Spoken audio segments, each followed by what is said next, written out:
Get a lot of people there, day one, week out, whatever it may be, in the bathroom, clogged syringe.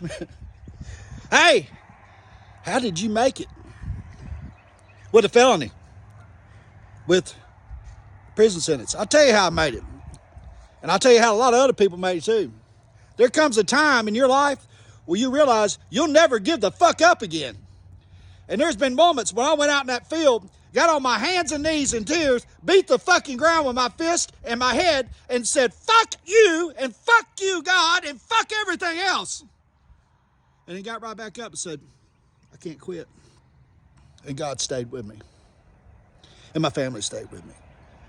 And whatever's inside me stayed with me. And I went right back to fucking doing it just like I did the drugs. You don't give up. You're able to take it. And nothing can stop you. I promise you. Fluent English.